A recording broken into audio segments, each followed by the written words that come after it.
Yeah, hello everybody. Today I'm going to talk with Emil from the YouTube channel Virgil1228, and we're going to talk about stop motion Lego videos because in his channel he actually has pretty impressive such videos. So first of all, welcome Virgil, or welcome Emil, Thank you.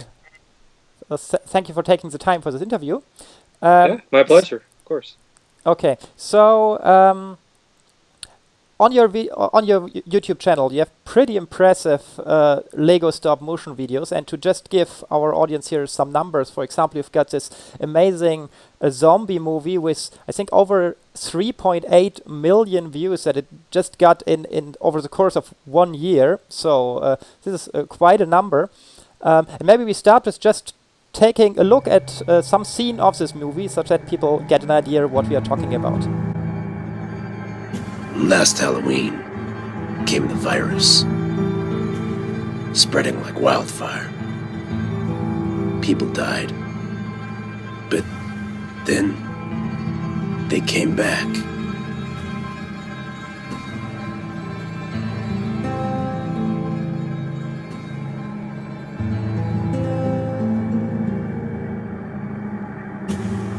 Scientists couldn't explain it.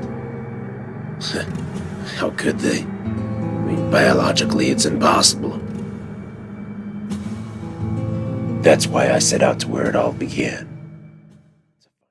Okay, Gotcha. now that people know what we are talking about, can you give us a little bit of background about yourself? Like, who are you? Are you doing this just as a hobby, or do you have any kind of professional background in filmmaking? So everything that I do is all self-taught when it comes to making videos and photography, videography. I just watched a bunch of tutorials online and just kind of learned that way. I got started in this when I was in middle school. My buddy and I had these little toys, and he was like, "Hey, let's try stop motion." And we kind of made these really cheesy movies, but they're really fun. And my dad was really supportive, and I actually got to meet Ray Harryhausen, who is a famous stop motion animator. He did like Clash of the Titans and Jason the Argonauts, and that really inspired me. And when I got into high school, I kind of I took a hiatus from it, and then in 2006, my buddy, he is a big internet guy, and as far as he's really immersed into the internet, and he was like, "Hey, you're good at stop motion. You have a bunch of Legos. Why don't we make a Lego movie and it'll go viral?" So we used a webcam, one of those old webcams, and we made this stop motion called "The Sound of One Man Snapping." And our intention was to use that to link to a website and to like have like a webcomic with Legos. But we didn't really know what we were doing. Still, we made the video and it got like 400,000 hits really quick. And my brother called me, and he's a big marketer, like online marketer, and he was like, "Your video showed on a Japanese TV show." I was like, "Really?" So my dad found out, and my dad at this time, his first book came out, and he's an author. He writes vampire detective novels, and he said, "Hey, I'll get you a new laptop and a new camera. I want you to make me a video." So I made him a couple of book trailers. I think maybe 3 book trailers for his Felix Gomez stories. And as I was working on these, I noticed in my Lego box I had these custom little snow troopers that I had painted, and I thought, like, how cool would it be to make a video of Legos doing what I played, or I imagined them doing when I played with them. And so I just had this idea of having these snow troopers raid this compound, and I built this big set. I work at a restaurant. They gave me a bunch of cane sugar, so I used all this cane sugar of snow. Troopers raided the compound, and I never really finished it, but I put something out there, and people loved it, and they were like, "Hey, you need more, you need more." So I started working on the sci-fi story. Then I started kind of developing other stories that I want to animate, and it just kind of grew. And a lot of fans reach out to me, and I really appreciate it. And um, it's really fun. It's just a lot of work. Putting out a video takes a lot of work and time, and so I'm always trying to figure out ways to make that quicker Mm-hmm. and to free up my time so I can actually put more time into it. But this is something that I would like to eventually do full time. Okay. Once I can get to that point, then I think that would be pretty nice.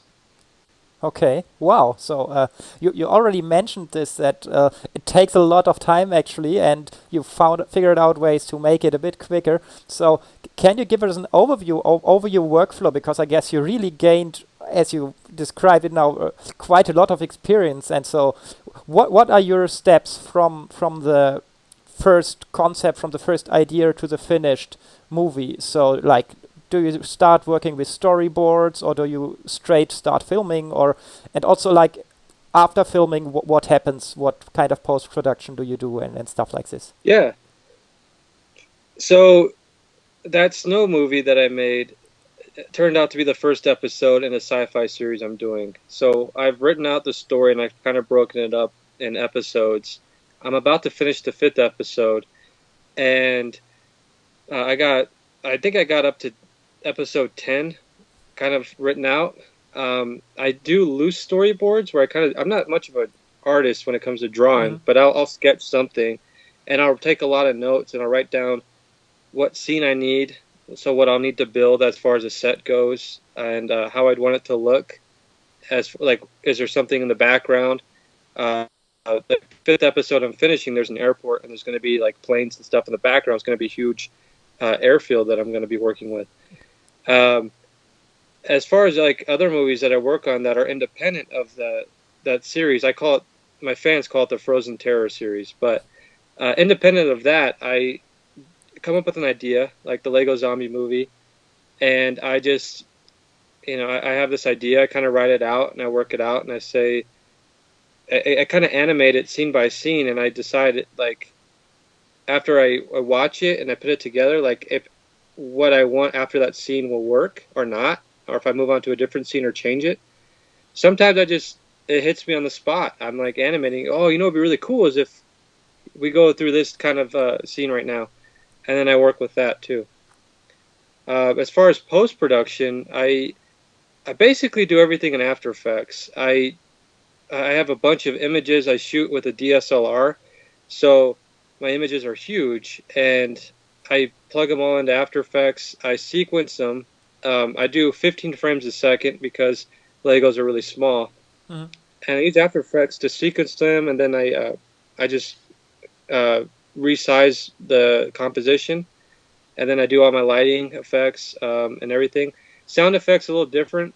I use Audacity to do a timeline of it, and then I'll plug it back into After Effects and then export the whole thing together.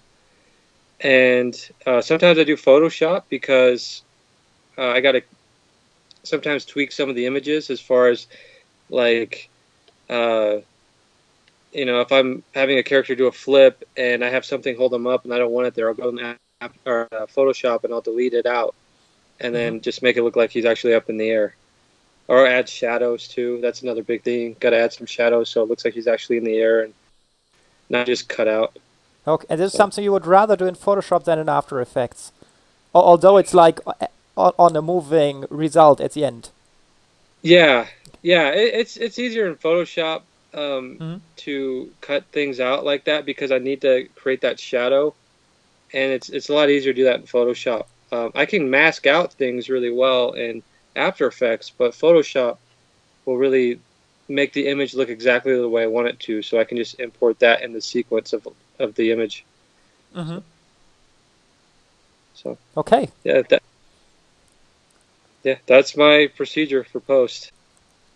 I found it really impressive at what high level, from a technical point of view, your films. I mean, from the storytelling and how they are staged, and so this is already pretty impressive. But I did very few stop motion experiments myself so far, but the ones I tried, I noticed, oh wow, very quickly, like the background starts flickering, or the kind of movements you get look unnaturally, and it's not really. I think if before you did it the first time, you might feel it's not too complicated. Now when you start doing it, it turns out this is way more complex than I imagined before. So like, what are the stumbling blocks there, or what are your secrets to get this high quality? Is this like mainly equipment, or mainly a lot of experience, or is it post-production mainly to get rid of everything that's not like 100% perfect, or how do you achieve this high quality? So the first step is about the basic equipment, and for me, I like I said, I have a DSLR. I won't say what brand because I'm not happy with their customer service, but I do. I have a pretty high powered DSLR that I use, and um, that just gives me really big images. And with the big images, I have a lot that I can work with, and it allows me to control what I'm doing with the camera. I can control my focus. I use Stop Motion Pro, and I can adjust everything from my aperture to my ISO to my shutter speed. When it comes to the flickering, that is a big problem. And lighting is huge when it comes to stop motion. You have to be able to control your lighting. I animate from the basement, and I have 4 windows down here that I blacked out so I can control the lighting in the basement. I have 3 big soft boxes. I have a bunch of little lamps. I use all those. And sometimes flickering happens, and it really depends on where your aperture is at. If you can set your aperture so that you can have a longer shutter speed, that helps diminish the flickering because it keeps your light source a lot more consistent, at least in my experience. But sometimes you want to play with depth of field, and you need to have a higher shutter speed, and that can create issues with the flickering.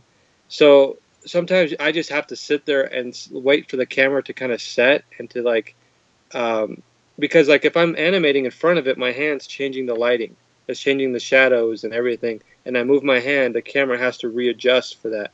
So I'll let it kind of take a minute to readjust, and then I'll take the photo, and then what I do is I don't just look at what Stop Motion Pro is showing me. I go into the actual the root folder, and I look at the actual frames, and I go side by side to see how much they've changed, how much the lighting has changed, and if I need to retake the photo, if I need to adjust something, and then I'll do that, and then I'll keep doing that until I get the frame that I want to match exactly as I want. So you just compare it. So you just compare it to the previous frame, or I don't know Stop Motion Pro. Does it give you like an animation preview of what you did so far, or you just need those 2 frames and? It does. It lets you see the previous frame that you can onion skin over. So what the camera is shooting can become transparent over the previous frame, so you can compare your movement. But if you do a preview, they have like a preview image set, which are really low quality photos. So if you do the preview through there, you might see some flickering. Whereas if you look at the actual photo you took, that flickering and those light changes may not actually be there. So I'll go into that root folder, and I will just go side by side I'll kind of scroll through the images to see how they flow together and see if there's any light changes in there. And if there's a light change, I can either fix it in Photoshop, or if I can't, I'll just reshoot the whole thing. Okay. So these are it's really mainly about consistency while you're shooting, checking for every frame before you go to the next one. Is this exactly the one I need? Yeah. And controlling the light. That's a big part of it. A lot of the jerkiness from stop motion will come from inconsistent movement. If you have a character running a certain path, and then you animate that path, but they're kind of wobbly, then that'll really ruin that flow, that illusion of flow. And then the other thing is, it looks jerky because you're looking at actual focused images. So I use blurs, and I'll blur the images to create more of an illusion of motion. Okay, cool. So let's maybe talk a little bit more about software. You mentioned this Stop Motion Pro, right? Yep. And then you're using the Creative Cloud, and you mentioned that you use Photoshop and After Effects. These are your main tools there. For editing, do you also use Premiere Pro, or is it just After Effects and Photoshop for you? Well, Premiere, I like to use Premiere because it will let me see, if I'm doing different After Effects projects and I'm doing small segments, I can line those up in Premiere and see how it flows together. Mm-hmm. It's a quicker way to do that. And I can also, if I have a sound effect track, I can put that in, or if I have a music track, I can put that in and see how it all sound together. And it allows me just to kind of have like an overall layout. But as far as like what I really export and I would upload onto YouTube, that all comes through After Effects. I will export Mm-hmm. everything in After Mm-hmm. Effects. So what are like the key features for you in Photoshop and in After Effects where you would say, this is why I'm using those tools and not competitor? Yeah, well, I use Photoshop because one of the secrets to stop motion is you always take a photo of the background and you do it in different segments. You take one of the background, just the background, and then if there's like something between your subject and the background, then you take a photo of that, and then you take a photo of your subject, or however many layers there are. Mm-hmm. And the reason why you do that is because if you need to edit the photo, you have those root photos that you could put in as your background. So if you're cutting something out, let's say I have a character that I want to make look like he's jumping, and I have him suspended, but I need to get rid of the apparatus that's holding him. I can just put that into Photoshop and put one of the previous layers underneath it and just cut that out and then have that layer underneath. And you got to make sure your lighting is consistent, or else that layer will look different.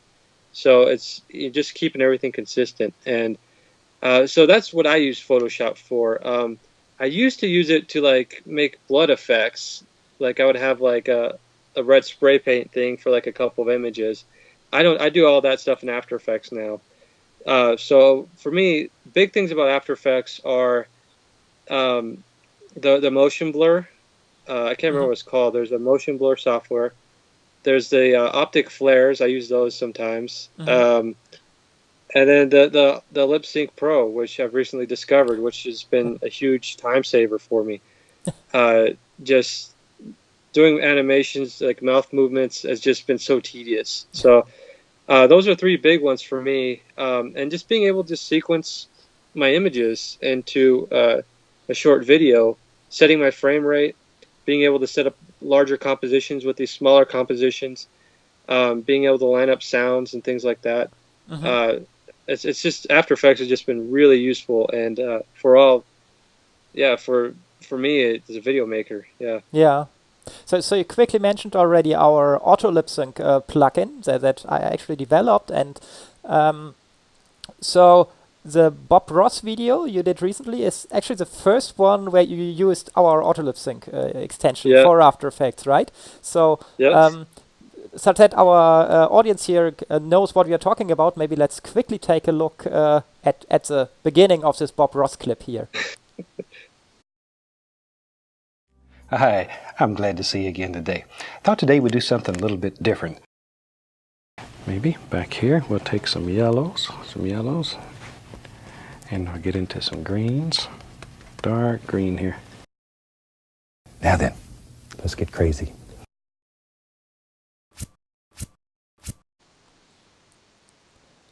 Okay, so so you find the rest of this clip obviously on the Virgio 1228 YouTube channel. I really enjoyed it. I mean, it's a long time ago that I've seen Bob Ross the last time, but I I immediately like recognized some typical things of his show, so it was really funny.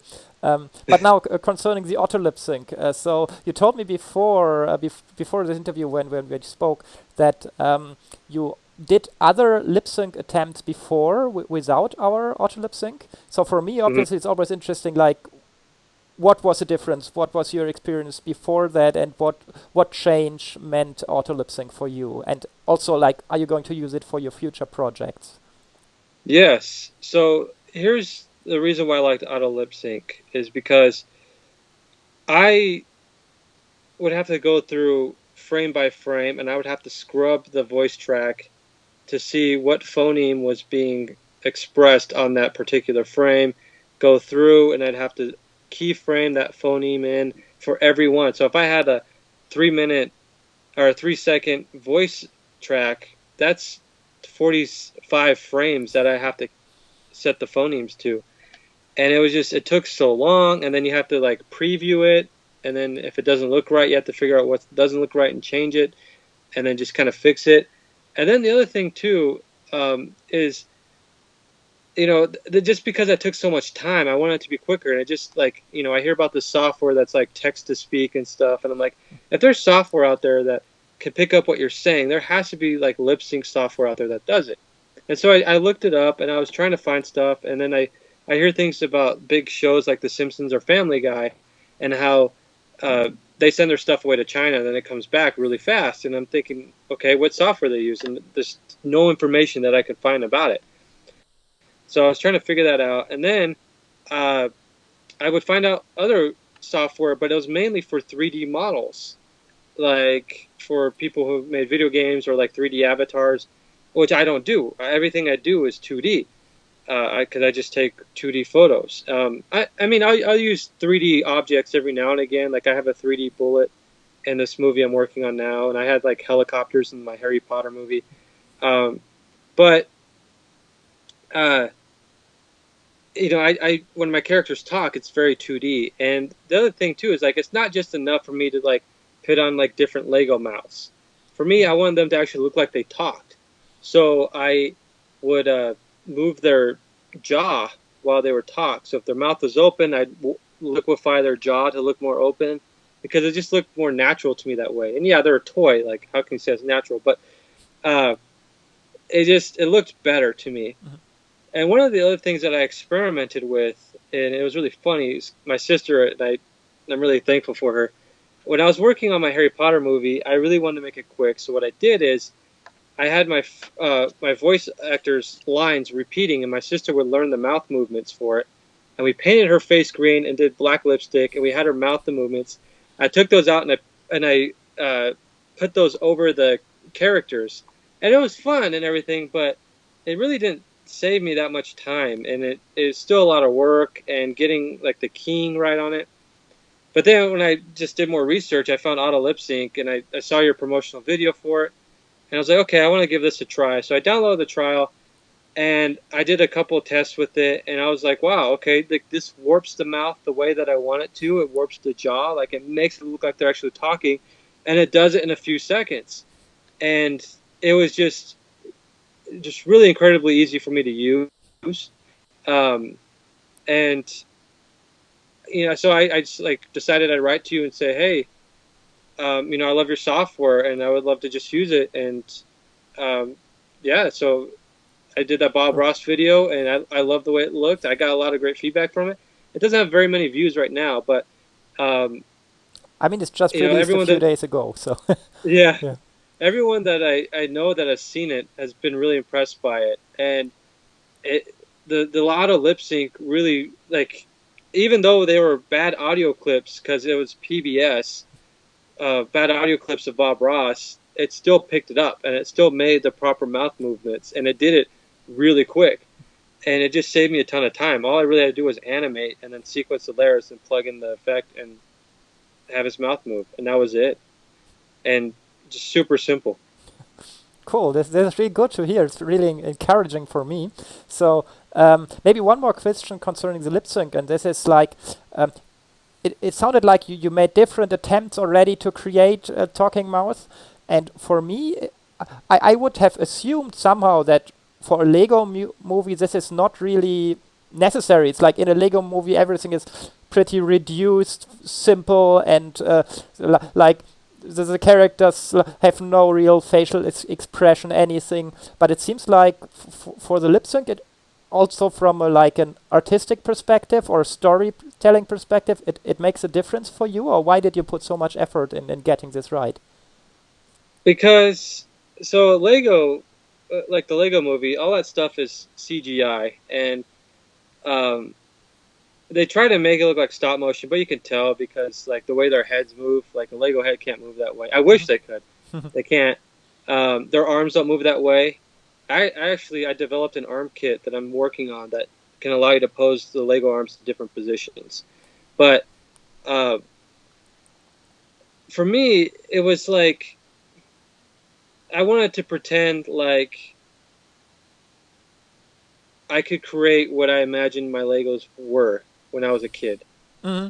This is how they talked. And there's a lot of great Lego animations out there, and a lot of them are really great at doing the voice mouth thing, like the lip syncing and everything. And some of them don't do it. Some of them just have the Lego stand there. And it just, to me, that kind of ruins the illusion. Like if you have a Lego character and he's talking but his mouth isn't moving, it's just, it doesn't, like, to me, it kind of like makes you go, hey, why don't you make his mouth move? You know?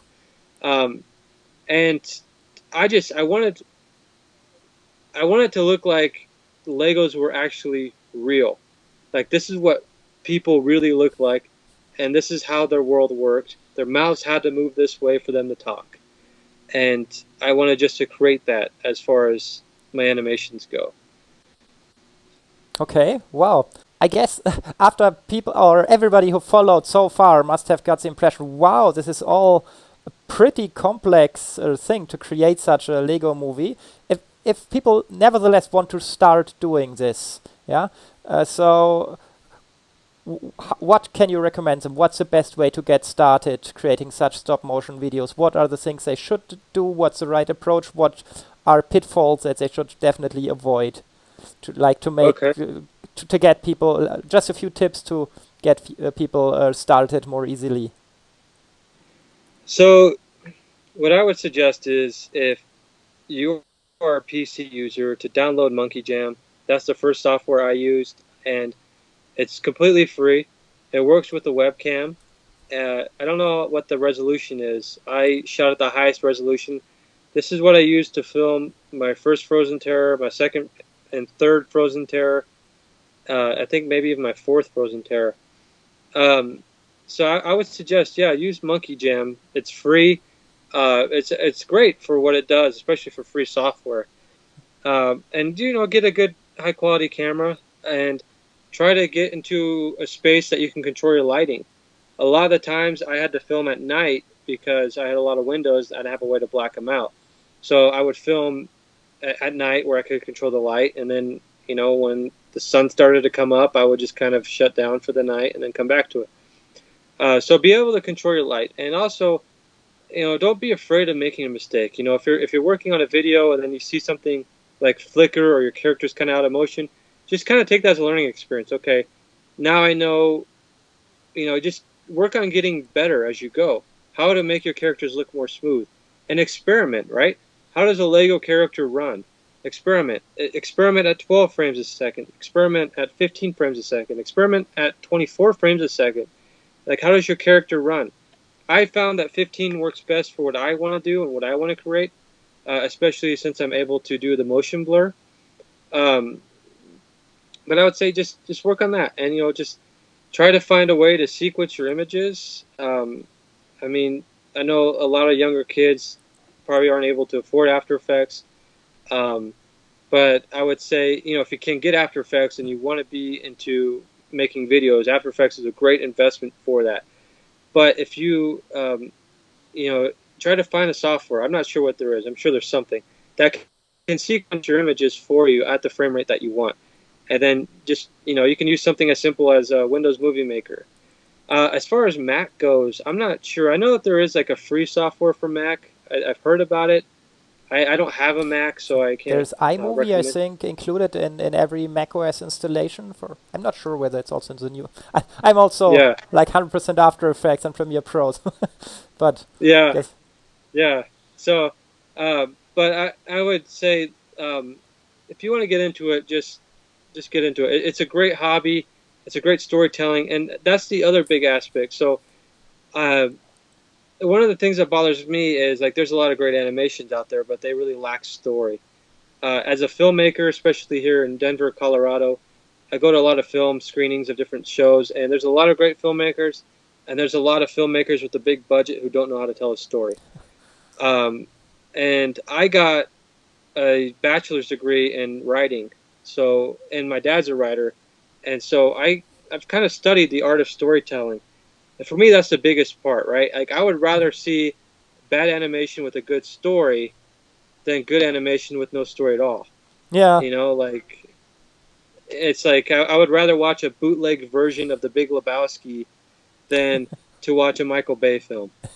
So my point is, just work on story, work on what does it mean to be a storyteller? What is a story arc that you're trying to go for? And really think about your characters. How do you want your characters to grow and to change, and how do you want them to adapt to the setting and the situation that you're putting them in? That's another big component, is just storytelling. But as you get better and you get more invested into this, whether it's a hobby or whatever you want to do with it, investing in your equipment is the best you can do, and just to practice. Don't be afraid of sitting there one night and just taking all these photos and it's wasted footage. Go through it, like try to sequence it and look at it, like what was wrong with this? What did I do wrong? And then work on fixing that. And the other thing is, I'm really open with my fans. Don't be afraid to reach out. Just, write me a message. My email is on my YouTube channel. Just send me an email. I'll be glad to look at any of your videos and to give you some feedback. And that's a big thing, I wrote to a lot of people who were filmmakers and stuff. And sometimes I don't get responses, but a lot of times I do. I'll have an issue with the video. I'll send it to someone, and they'll get back to me and go, oh, this is what you need to change. This is what you need to do. And it really helped. It helps. So networking and practicing, investing in the equipment. Those are the three things that you need to do. And then the fourth biggest one is becoming a storyteller. Yeah, I particularly found this pretty interesting because it's like easy to always focus on technical aspects, to talk about it. It's like easier to give hands-on tips about this, but like story is definitely something that people, if you look at online forums and stuff like this, it's discussed not enough, I think, because it's like it's easier to discuss and to compare at a technical or the technical details, so to speak. Yeah. Therefore, this is a really interesting remark that goes like probably also beyond just how to create Lego movies, but like creating movies in general. Yeah. So now let's, if I plan to do such a project, is it like from the effort, is it realistic to say, for example, I have some school project, I need to create some film, I have 2 weeks of time, I have no experience.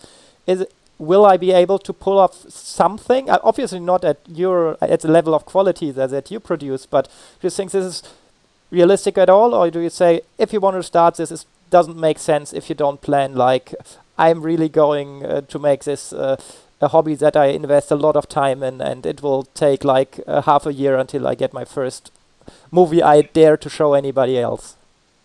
Yeah. There's a lot of, like, I don't like the idea of talking down on anyone, but there's a lot of really bad animations out there. So don't be afraid to have bad animations. Don't be afraid to do something and think it doesn't look good and to put it out there, because people do that all the time. No one's going to single you out if you have a bad animation and like shun you and kick you off the internet. It's not going to happen like that. My thought is, just especially if you got 2 weeks for a project, try it. Mm-hmm. Try it out. Just kind of do a short storyboard. I mean, if you're supposed to make a 10-minute long video, then you're not going to have enough time. But if you're doing maybe a 30-second book report, which I've done, or if you're doing maybe like 30 second to a minute long video of something, and you can get that done in 2 weeks. Even if it's low quality, even if it's something that needs work or polishing, you can still get it done, and you can have something that you can look back on. I look back at all my older animations all the time, and I just, there's a sense of nostalgia, but there's also a sense of, if I were to redo that now, how would I make it look? And it just kind of pushes you to improve all the aspects that I talked about. Your animation, your storytelling. It just pushes you to get better. And so I'd say, yeah, just go for it. If you want to work on a project with doing stop motion, then do it. And because it's fun, and you're creating something, and you're creating something that you brought life to. This object that you put into your video is coming to life because you made it come to life. And that to me is the best feeling, is as hard and as late of a night that I'm going to have animating, the next day when I go to my computer and I drop those frames to sequence the frames and to put them together, and then I look at what I created, it just makes it worth it. I'm like, I created that. And that's going to live on the internet now for a long time. And with millions of views in your case, obviously. So, Yeah. Maybe one last question, again, in this direction of how to create your own films, like tips. You actually have even some tutorials about creating those stop motion Lego videos, and I really like this because it's like it's great to see people sharing their experience with the community, and in particular, if you can share knowledge at with your high quality that you are able to produce here. So apart from your own resources, I can recommend everybody check out his channel and his tutorials if you want to learn how to do that. But other resources, can you recommend maybe some forum where people discuss this kind of work, or some other channels, tutorial websites, whatever? Yeah, I'm going to be completely honest. I don't really ever do online forums. And, maybe I need to consider that so I have a better way of communicating with my fans. But what I would say is, aside from what I talked about earlier, messaging people who are professionals in the field, whether it's professionals with using post-production, professionals with using a camera, I would say, like for me, to me, the biggest component of all my equipment was the camera itself. So learning how the camera works, right? What is aperture? What is ISO? What is your shutter speed? And just, learning all those things, right? How do you manually adjust your white balance? Just learning those things can really improve what you're doing. And just, doing your research, right? Studying like big stop motion animations, right? Kubo, and like how do they do what they did, or Coraline, or Nightmare Before Christmas? Just studying those things, and I would say also don't be afraid of trying new things, trying different shots, right? Try a panning shot. Like for me, if it's a still shot, you just don't touch the camera. You just don't do it. You don't want to nudge the camera. You don't want to shift, especially on such a small scale that goes shift slightly. You just want to avoid that. But if you're doing a panning shot, you have to touch the camera and just, play with it and try to learn how to do it, right? Study other animators on YouTube, and a lot of them post how they do what they do. Study that and learn from it. I know that there's a lot of equipment I bought because other animators recommended it and said this is what they use. So like a slide rail. I got a slide rail that I used in a couple shots. I just, if you have a shot that you're imagining in your head, right? Like, I want to do like this overhead shot that kind of goes over them or something. Imagine what it would take to get that shot done. What kind of equipment would you need? What kind of tripod or boom stand or something would you need for that? And like as far as like direct places, I'd say go to Lynda. Lynda.com is a great resource. For even though it's a pay for lectures kind of place. I learned a lot about photography there, but there's a lot of great photography tutorials on YouTube. You can always check those out. And there's a lot of great tutorials on After Effects. Everything from how to use Auto Lip Sync Pro to how to make motion blur for your characters, how to do lighting effects, how to color correct your your images or your video. Just when you have like an idea, I want to make this effect, and you can find a tutorial on it, and then you do it, then it just, it helps you that much more. And you're like, okay, I did this. And then it helps you like move on to the next. What's another like cool effect that I can do? And then you look up how to do it, and you do it. And you just keep going that way and just building awesome effects. for your videos. Cool. So really, you encourage people. You said you're really fully self-taught and like with the right tutorials on the internet, and you say mainly focus on. So the key is controlling your camera, right? Learning how to control your camera. Yeah. Okay. Okay. Yeah.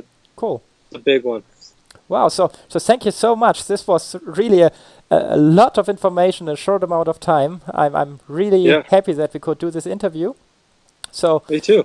Good luck with your stop motion work, and I really keep fingers pressed, or how do you say this in English? To keep your thumbs pressed? No, keep fingers crossed. Fingers crossed. That you manage to do this full time one day, because I really think there's some potential here in your channel. Congratulations. Thank you, Mathias. Thank you very much for your time, and that's it. Thank you. Thank you.